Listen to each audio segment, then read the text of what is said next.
అందరికీ నమస్కారం అండి. ఈరోజు జోగి రమేష్ గారు ఒక ప్రెస్ మీట్ పెట్టడం జరిగిందండి. నెల రోజుల తర్వాత తను ప్రెస్ మీట్ ముందుకు వచ్చానని, తన కుటుంబ విషయం గురించి మాట్లాడుతున్నానని చెప్పి వచ్చి ఒక ప్రెస్ మీట్ పెట్టి తన కంఠ శోషని బయట పెట్టుకున్నారు.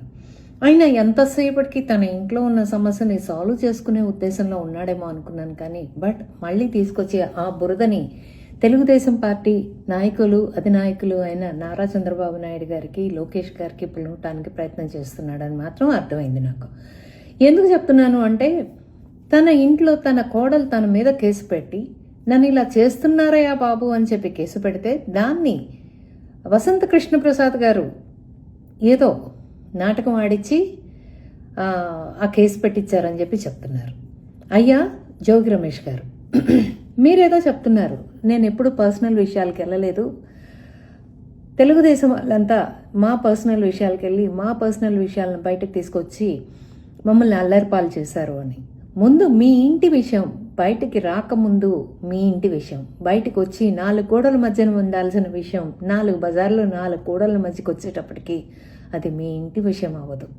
అందరూ మాట్లాడుకుంటారు, అందరూ దాని మీద చర్చిస్తారు. సో ఇక్కడ నేను ఏం చెప్తున్నాను అంటే, ఒక ఆడపిల్లకి అన్యాయం చేసిందే కాకుండా దాన్ని కప్పిపుచ్చుకోవడానికి ఇవాళ కూడా ఇంకా కూడా బుకాయిస్తున్నారు చూడండి. నాకు మీ మానసిక స్థితి మీద చూస్తే చాలా జాలేస్తుంది. నారా చంద్రబాబు నాయుడు గారిని, ఆయన కుటుంబాన్ని మీరు ఎలా మాట్లాడారు, మీరు మా పార్టీ ఆఫీస్ మీద ఎలా దాడి చేశారో మీరు మర్చిపోయారేమో, కానీ మేము ఇంకా మర్చిపోలేదు. ఇకపోతే ఏదో మీరు అసలు ఎలాంటి తప్పు చేయలేదని చెప్తున్నారు. మీరు చేసిన అన్యాయానికి ఒక ఆడకూతురు బయటికి రావాలి అంటే, మీరున్న రాజకీయ నాయకులు, మీరున్న ఒక రపా బ్యాచ్తో ఉన్నారు కాబట్టి, మీరు కూడా ఆ రపాకి సంబంధించిన వ్యక్తే కాబట్టి, మీ కోడలు గారు బహుశా అక్కడ లోకల్గా ఉన్న ఎమ్మెల్యే గారి సహాయం పొంది ధైర్యాన్ని తీసుకొచ్చుకొని కేసు పెడదాం అనుకున్నారేమో. ఎందుకు అనుకోవట్లేదు మీరు ఇలాగా? మీరు దాన్ని తీసుకొచ్చి వసంత కృష్ణప్రసాద్ గారి ఆఫీస్కి మీ కోడలు గారు ఆవిడ నాన్నగారు వెళ్ళినంత మాత్రాన ఆయన చెప్తే ఏదో కుట్ర జరిగిందని మీరు మాట్లాడుతున్నారే. మరి మొన్న మీ అబ్బాయి మీ మీద కొట్టడానికి ముందుకొచ్చాడు, మీరు దాన్ని కప్పిపుచ్చడానికి ఎందుకు ప్రయత్నం చేస్తున్నాడు? నేను పెళ్ళి వద్దు అని చెప్పాను, నాకు నువ్వే చేసావు అని చెప్పి మీ మీద తిరగబడిన మాట వాస్తవం కాదా? మరి ఆ వీడియోలో కనపడింది మీరు కాదా, మీ అబ్బాయి కాదా? ఎందుకు ఇలా మాట తిప్పుతున్నారో నాకు అర్థం కావట్లేదు. మీరు మీ కోడల్ని చంపడానికి చూశారని చెప్పి ఆ ఆడకూతురు కేసు పెట్టింది.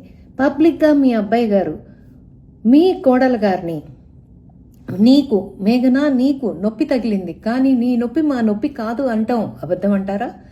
ఇలా పచ్చి నిజాలు బయటకు వచ్చినాక కూడా మీరు బుకాయించి దాన్ని తెలుగుదేశం పార్టీకి సంబంధించిన అధినాయకులైన నారా చంద్రబాబు నాయుడు గారి మీద, నారా లోకేష్ గారి మీద రుద్దాలని మీ ప్రయత్నం ఏదైతే ఉందో దాన్ని చూస్తే జాలేస్తుంది. ఏంటో మళ్ళీ చెప్పారండి, బైబిల్ చదివితే తప్పని ఎవరూ చెప్పలేదండి. ఆ అమ్మాయి మీ కోడలు గారు ఏం చెప్పారంటే, పెళ్లి చేసుకునేటప్పుడు మేము హిందువులు అని చెప్పి అబద్ధం చెప్పి చేసుకున్నారు నన్ను. నేను తర్వాత నా పూజ నేను పైన చేసుకుంటుంటే సాంబ్రాణి కడ్డీ వెలిగిస్తూ ఉంటే శవాల ముందు వాసన వస్తుంది అని తమరు మాట్లాడిన మాటల్ని ఆ పాప తను బాధగా బయట పెట్టుకుంది. ఎవరు బైబిల్ చదివితే తప్పని అనరండి జోగి రమేష్ గారు. మీరు ఏం చెప్పబోయి ఏం చెప్తున్నారో అసలు మాకేమాత్రం అర్థం కావట్లేదు. ముందు మీ కోడలు గారికి న్యాయం ఎలా జరుగుతుందో చూడండి. ఆ పిచ్చితల్లికి అన్యాయం చేసింది కాక మీరందరూ కలిసి, మీ కుటుంబం అంతా కలిసి, మీ భార్యామణి గారు కమాండ్ చేసి కట్నాన్ని కానుకల్ని పుచ్చుకున్నది బయటకు వచ్చినాక కూడా మీరు ఇలా బుకాయించటం, మళ్ళీ దాన్ని తెలుగుదేశం పార్టీ నాయకుల మీద రుద్దాలనుకోవటం, అసలు ఎలాంటి మానసిక పరిస్థితుల్లో మీరున్నారో నాకైతే అర్థం కావట్లేదు. కొంచెం మీ మానసిక పరిస్థితిని వైద్యులకి చూపించి మీరు సరిచేసుకోవాలని కోరుకుంటున్నాను. ఎందుకంటే మీ అధినాయకుడు మానసిక పరిస్థితి అలాగే ఉంది, జగన్మోహన్ రెడ్డి గారి మానసిక పరిస్థితి అలాగే ఉంది. ఆయన తల్లిని చెల్లిని బయటకు నెట్టి ఈ రకంగా చేశారు. మీరు సొంత కోడల్ని ఈ రకంగా బజార్ పాలు చేశారు. ఏ ఆడకూతురు కూడా ఏ రాజకీయం కోసం తన జీవితాన్ని, తన ఉనికిని రోడ్డు పాలు చేసుకోవాలని అనుకోదు. మీ దగ్గర ఏ తప్పు లేకపోతే నెల రోజుల నుంచి మీరు మాట్లాడకుండా ఉన్నారు చూడండి. మీరు మాట్లాడిన ప్రతి వీడియో బయటకు వచ్చింది చూడండి. వచ్చినాక కూడా దాన్ని కప్పిపుచ్చుకోవడం కోసం దానికి ప్యాచ్ వర్క్ చేస్తున్నారే. కరెక్ట్ కాదండి జోగి రమేష్ గారు. ముందు ఆడకూతురికి న్యాయం ఎలా చేయాలో అది ఆలోచించండి. ఒక ఆడకూతురు ఉసురు ఎక్కడికి పోదు.